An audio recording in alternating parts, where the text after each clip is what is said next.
In the glittering world of fame, there are shadows the public never sees, dark corners only insiders truly understand. When the cameras stop flashing and the cheers fade into silence, many celebrities are left alone with a pain the world will never know. And far too many of them reach for painkillers, first for relief, then for escape, until the pills tighten their grip and pull them into a vicious spiral. Behind every chart-topping hit, every blockbuster performance, every championship moment, there are private battles, desperate choices, and consequences no one could ever predict. The 17 stories you're about to hear reveal that hidden truth. 17 major stars, icons of music, film, and sports, who were struck down not by fame itself, but by the silent storm of painkillers that changed their lives forever. Gerald Levert, the golden R&B voice who nearly survived everything except Percocet. Gerald wasn't just another singer, he was one of the defining voices of 80s and 90s R&B. With his group Levert, he carved out a legacy of timeless hits like Casanova and Popcorn, all while producing, writing, and building a sound that became the heartbeat of a generation. His voice, deep, warm, and unmistakably soulful, made him the king of passionate love songs. But behind those velvet vocals was a man fighting a quiet battle. In the early 2000s, years of explosive stage performances began to take a toll. Chronic back pain sent Gerald to doctors, and at first, the prescriptions were legit, just medicine to help him push through the grueling pace of fame. But the music industry never lets you rest. Night after night, tour after tour, studio session after studio session, the pressure kept building. And those pills? They stopped being relief. They became survival. Percocet and other opioids slipped into his daily routine, not just to numb the physical pain, but to fuel the energy he needed to keep performing, keep touring, keep being Gerald Levert for the entire world. The success, the expectations, the loneliness of stardom, it all pressed down on him until addiction took the wheel. Relapses, failed rehab attempts, a body pushed past its limit. His heart grew weaker. His spirit grew exhausted. The man who sang about love and passion was quietly drowning in stress, anxiety, and chemical dependence. On November 10, 2006, at only 40 years old, Gerald Levert's heart stopped. A deadly mix of Percocet and other drugs triggered cardiac arrest, stealing away one of the greatest voices R&B ever produced. His death wasn't just a tragedy. It was a warning, a brutal reminder of how unforgiving opioid addiction is, and how even the brightest stars are not immune. After Gerald passed, conversations about opioid abuse exploded nationwide. His loss became a catalyst for awareness, prevention, and a renewed call to protect artists who carry the weight of fame on their backs. Prince, the man behind Purple Rain, the genius who blurred every musical boundary, didn't just make hits, he reshaped what it meant to be an artist. Singer, songwriter, producer, choreographer. Prince was a one-man universe of sound and style, a force so powerful that his legacy still echoes across generations. But behind the glitter, the heels, and the electrifying performances, a tragedy was quietly taking shape. Back in the 80s, Prince pushed his body past its limits. Night after night he performed in sky-high heels, leaping, spinning, owning the stage with moves only he could pull off. The crowd saw magic. Prince felt pain, sharp, grinding pain in his hips and joints that never truly went away. At first, he relied on legal prescriptions, Percocet, fentanyl patches, just to get through each show. But as the pain deepened, so did his dependence. He hid the pills in aspirin bottles so no one would notice. The world saw a legend at his peak. Prince was fighting a battle no one knew existed. By the early 2000s, fentanyl had him fully in its grip. This synthetic opioid, 50 times stronger than heroin, isolated him from everyone he loved. He didn't ask for help, didn't confide in anyone. He carried the pain of his body and the pressure of staying perfect in silence, behind closed doors, away from the spotlight he once owned so effortlessly. On April 15, 2016, just 6 days after collapsing on his private jet and being revived with naloxone, Prince was found unresponsive in an elevator at Paisley Park. The world froze. The icon who gave us brilliance, beauty, and mystery had been taken by a drug more deadly than the fame he spent his life trying to manage. His family later sued his doctor for negligent prescribing, and Prince's death became a wake-up call, a brutal reminder of the silent epidemic of fentanyl, the drug that stole one of the greatest artists to ever walk the earth. Michael K. Williams carried the weight of his roles like armor, but some characters cut deeper than skin. Playing Omar Little, a street outlaw whose world wasn't far from his own, didn't just elevate his career, it drained his spirit. The pressure, the expectations, the memories it forced him to face, everything pushed him closer to the edge. As his fame grew, so did the demons. Heroin and crack became the shadows following him onto every set, every scene, every sleepless night. His body ached, his heart stayed heavy, and the loneliness was louder than the applause. The only place he said he ever found peace was at the end of a needle. He overdosed more than once, each time slipping frighteningly close to death, but addiction held him tight. And when COVID-19's isolation swallowed the world, it swallowed him too. On September 6, 2021, at just 54 years old, Michael K. Williams was found dead in his Brooklyn apartment, taken by heroin laced with fentanyl. 4 people were later charged for supplying the drugs that killed him. His death shook Hollywood, but it also sparked a powerful movement, one that challenged the silence, the shame, and the stigma surrounding addiction in the Black community. His legacy became more than Omar Little. It became a call to save lives. Denise Williams, the angelic voice who refused to break. Before the world fell in love with Free and Let's Hear It for the Boy, Denise was a young woman from Gary, Indiana, carrying childhood poverty, loneliness, and a dream too heavy for her shoulders. When fame finally came in the 70s, it didn't arrive with joy, it arrived with exhaustion. Endless tours, sleepless nights, and a marriage that was falling apart pushed her into the arms of cocaine and prescription opioids. After her first divorce in 1971, the silence hit harder than any high. Drugs became her escape, her energy, her shield from wounds she never had time to heal. By the mid-80s, even as Let's Hear It for the Boy dominated the charts, Denise was secretly unraveling. Codeine disguised as throat medicine slowly weakened the very gift that made the world adore her, her voice. Her career faded, her marriages collapsed, and she sank deeper into the darkness she'd once tried to outrun. But then came the miracle. Surrounded by the gospel community that raised her, Denise found something stronger than addiction: faith. Without checking into rehab, without the cameras or the headlines, she quietly walked away from every drug that once controlled her. It was a rebirth, body, spirit, and purpose.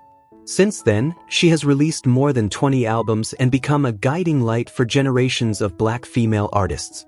Now at 74, Denise Williams stands as living proof that resilience is real, redemption is possible, and that faith, true faith, can rebuild anything the world tries to destroy.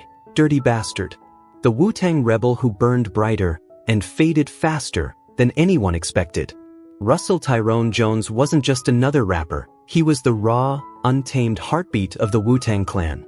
His wild delivery, raspy voice, and unpredictable genius made him a 90s hip-hop icon. The moment he touched the mic, Return to the 36 Chambers didn't just put Wu-Tang on the map, it blasted them into the stratosphere. And ODB? He was the chaotic, brilliant star everyone kept their eyes on. But behind the fame was a tragedy that began long before the world ever knew his name. ODB grew up in Fort Greene, Brooklyn, a neighborhood swallowed by violence, poverty, and broken homes. No father, no guidance, no safety net. Just a kid trying to survive any way he could. Drugs became his escape early on, first weed, then cocaine. And after a brutal car accident in 1986 left him in constant pain, heroin and prescription tramadol became part of his daily fight to function. When Wu-Tang exploded in the early 90s, the world saw a legend rising. ODB thought the pills made him sharper, the coke made him unstoppable, but they were quietly killing him. Fame only tightened the grip. Non-stop touring, pressure to stay outrageous, legal troubles stacking up. A man loved by millions but sinking deeper by the day. By 1999 he was drowning, arrested for drugs, losing deals, drifting from his family. The industry still praised his talent, but the warmth faded. The spotlight that once made him shine now burned straight through him. On November 13, 2004, just 2 days before his 36th birthday, Oil Dirty Bastard collapsed in Arze's New York studio. The official cause, a lethal mix of cocaine and tramadol. His heart simply gave out. Hip-hop was stunned. A legend gone far too young. His death became a haunting reminder that the same harmless pills meant to numb the pain can quietly take a life. A year later, Osiris was released. One final, beautiful goodbye from a man whose brilliance could never be contained. Billie Holiday. Lady Day. A voice that could break your heart, and a woman the world tried its best to break in return. Billie wasn't just a jazz singer, she was the soul of an era. The pain in Strange Fruit, the longing in God Bless the Child, every note she sang carried a lifetime of scars. But behind the legend was a girl from Baltimore who survived horrors no teenager should ever face. Abuse, violence, loneliness. Those early wounds pushed her toward marijuana and alcohol just to numb the world around her. And that was only the beginning. In 1941, she married Jimmy Monroe, a drug dealer, and heroin slipped into her life like a quiet thief, stealing her health, her joy, and eventually her freedom. Her body carried the bruises of domestic violence, but her spirit also carried the weight of something heavier, the crushing racism of the time. And when she dared to sing Strange Fruit, the haunting anthem condemning lynching, Billie became more than a musician. She became a threat. A black woman telling the truth out loud. From that moment on, the U.S. Federal Bureau of Narcotics, led by Harry Anslinger, made her their target. Not just because of drugs, but because of her defiance. Billie was followed, harassed, cornered at every turn. They wanted to silence her voice, and when they couldn't, they tried to destroy her life. In 1947, she was arrested for heroin possession. By 1948, she was in prison. When she got out, she lost her cabaret license, the one thing she needed to perform and survive. Her health deteriorated. Her security vanished. But still she sang. On July 17, 1959, at just 44 years old, Billie Holiday died from heart failure and cirrhosis after years of addiction and abuse. And even as she lay dying in a hospital bed, she was handcuffed, guarded like a criminal instead of honored as an icon. Her death exposed something brutal, the deep racism of her era and the cold, calculated cruelty of the Narcotics Bureau that hunted her. But it also cemented her legacy. Billie Holiday didn't just sing the truth. She paid for it, with her freedom, her health, and ultimately her life. And that's why Lady Day remains unforgettable. Dinah Washington, the Queen of the Blues, lived a life carried by a golden voice but crushed by a storm she could never outrun. Born Ruth Lee Jones, she became one of the most powerful forces in blues and R&B, a woman whose voice could break your heart in a single note. What a difference a day makes turned her into a legend. But behind the spotlight was a woman fighting a fierce, private battle. Her addiction began quietly in the 1940s, just as her star was rising. Grueling schedules, endless nights, and the pressure to stay perfect pushed her toward barbiturates like Seconal and prescription opioids. First for sleep, then for energy, then for control. She used pills to manage her weight, tame her nerves, and silence the fear that came every time she stepped on stage. But success didn't save her. It broke her. By the 1950s, even after her biggest hit, Dinah was spiraling. The voice millions adored began to tremble. 7 marriages collapsed behind her, each ending leaving another scar. Childhood poverty in Alabama haunted her, whispering that she was still alone, still not enough. And the pills only tightened their grip. She took them to stand tall. She took them just to make it through the night. But every morning, she woke up deeper in a darkness she couldn't escape. On December 14, 1963, Dinah Washington was found dead in a Detroit hotel room at just 39 years old, a fatal mix of barbiturates and alcohol. It was ruled an accident, but many wondered whether she had finally run out of hope. 25 years later, the book Queen of the Blues tried to shed light on her struggle, a reminder that even the brightest voices can be silenced by battles no one sees. Phyllis Hyman, the soul powerhouse whose voice could break your heart, and whose final note was written just hours before she was set to grace the stage of the Apollo Theater. She wasn't just a singer, she was a force. With songs like You Know How to Love Me and Living All Alone, Phyllis didn't just perform, she poured her entire spirit into every note. But behind that majestic voice was a woman quietly crumbling. Her struggles began in the 1970s, not long after she moved to New York chasing her dream.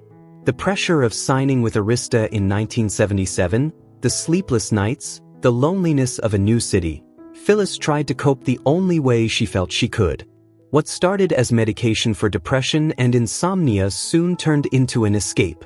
Barbiturates, opioids, a chemical refuge from a world that demanded too much of her. By 1980 she had been diagnosed with bipolar disorder and severe depression, yet the industry kept pushing and no one, not friends, not colleagues, could reach her through the darkness. Through the 80s, even as her music soared, she sank deeper. Behind the applause were the wounds no Grammy could heal: industry racism, suffocating career pressure, heartbreaks, the collapse of her marriage in 1980, and the weight of her own body turning against her. She overdosed multiple times. She survived each one. But survival doesn't always mean healing. On June 30th, 1995, the day she was scheduled to perform at the Apollo, Phyllis Hyman made her final decision. She was found in her New York apartment, gone from a mixture of barbiturates and vodka. On the table, just 2 words: I'm tired. Her posthumous album, I Refuse to Be Lonely, was released after her death. An album that now feels like a farewell letter set to music. And though her passing ignited long overdue conversations about mental health in the entertainment world, it cannot erase the years of pain, isolation, and silent battles she endured. Phyllis left us far too soon, but her voice, her ache, and her truth still echo through every soul who hears her. Michael Jackson, the king of pop whose life was saved by music, but stolen by pain. Michael Jackson wasn't just a superstar. He was the global icon, the voice of Thriller, the brilliance behind Bad, a performer who reshaped every corner of pop culture. But behind the lights, behind the perfection the world demanded, Michael fought a private war no one could truly see. It began on January 27, 1984. During a Pepsi commercial shoot at the Shrine Auditorium in Los Angeles, a pyrotechnic blast went wrong. Flames shot up his scalp, burning deep into his hair and skin. 2nd and 3rd degree burns sent him to Cedars-Sinai, where doctors eased the agony with 4-Demerol and Vicodin. That moment changed everything. Every scalp surgery that followed meant stronger painkillers, and within weeks, dependence took root. By the 1990s, years of performing, grueling choreography, and the iconic moonwalk left him with chronic back pain. Doctors added OxyContin, morphine, and fentanyl patches to the mix, turning a legendary body into a battlefield. But Michael's pain wasn't only physical. The pressure to remain perfect, the suffocating weight of worldwide fame, and the storm of child abuse allegations pushed his mind to the breaking point. Insomnia crippled him. Some nights, he slept less than 30 minutes.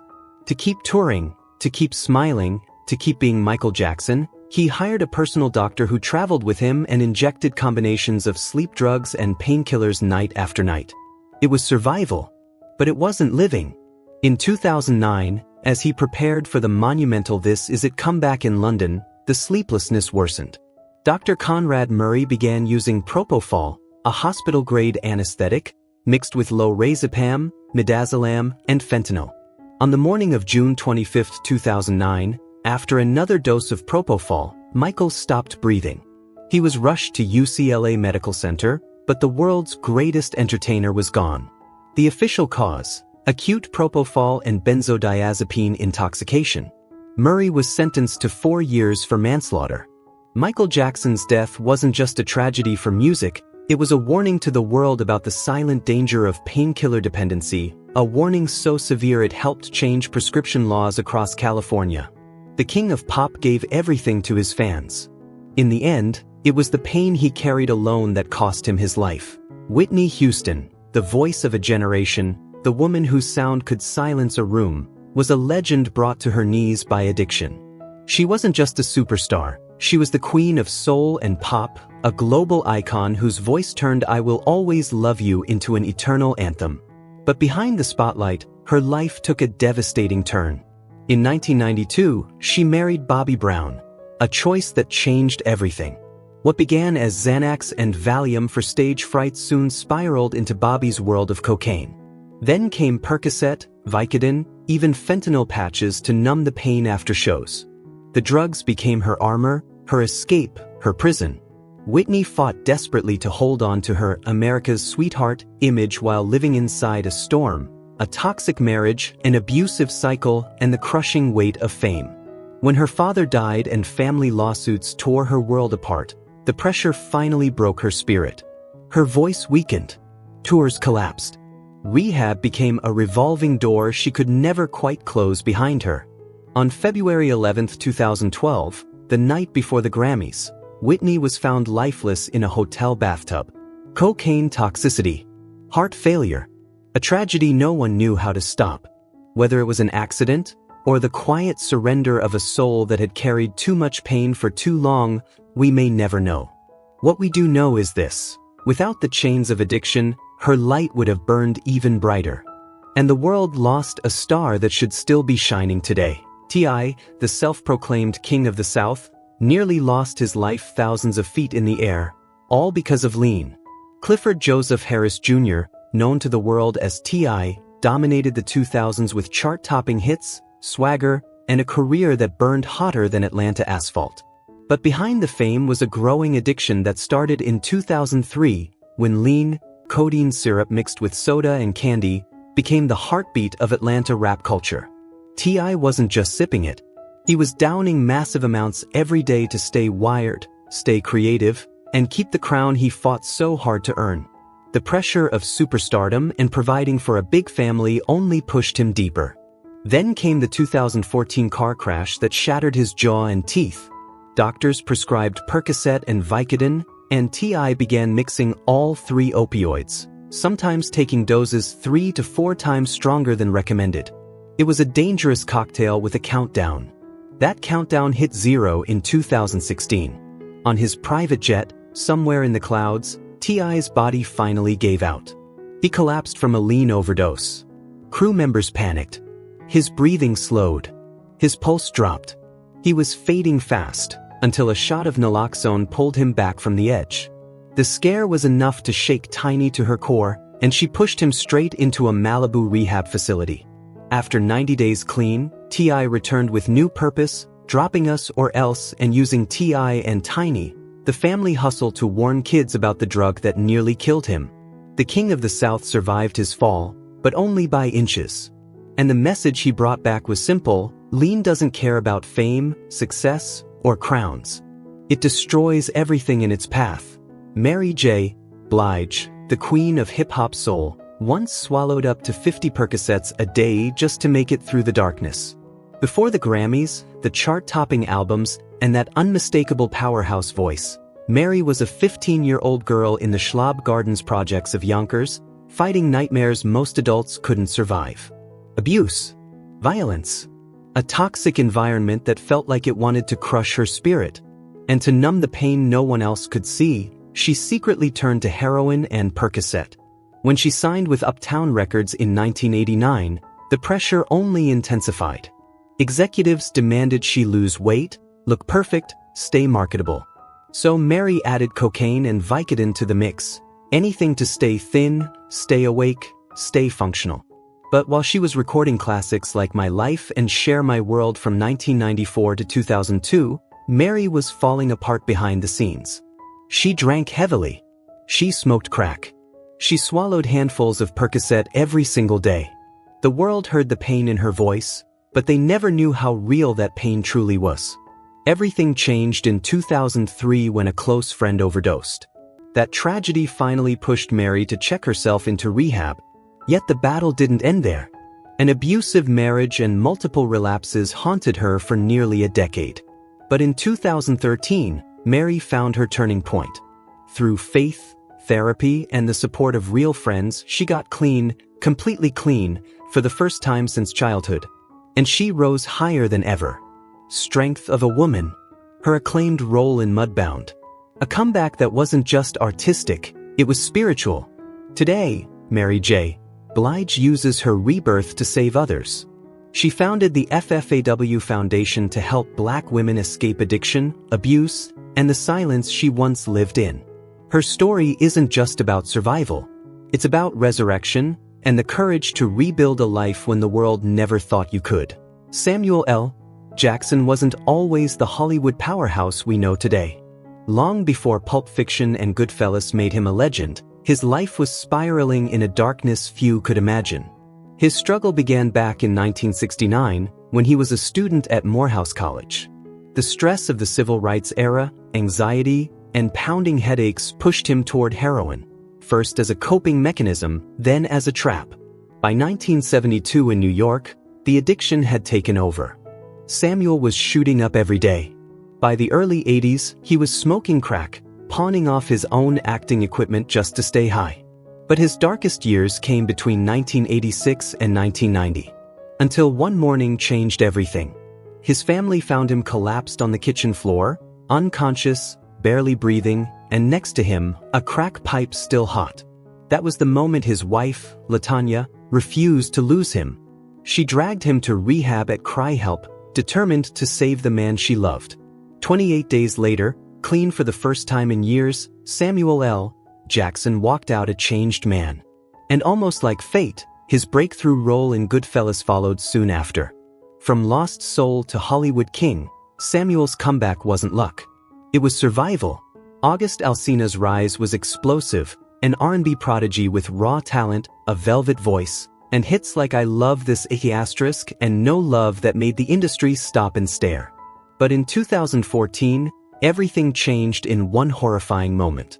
During a performance in New York, August slipped and fell nearly 4 meters off the stage, crashing into darkness. He spent 3 days in a coma. Doctors put him on Percocet for the pain, and that's when a new nightmare began. The pills didn't just numb his injuries, they numbed everything. The grief of losing his mother in 2010, the heartbreak of his brother's murder a year later, the crushing responsibility of raising his 3 young nieces. Percocet made all the noise disappear, and soon the addiction wrapped around him like chains. To escape even further, he started mixing in lean and Xanax, drifting through life in a blurry fog. His body was alive, but his spirit was fading. It wasn't until 2019, when Jada Pinkett Smith stepped in and pushed him toward rehab, that August finally began clawing his way back.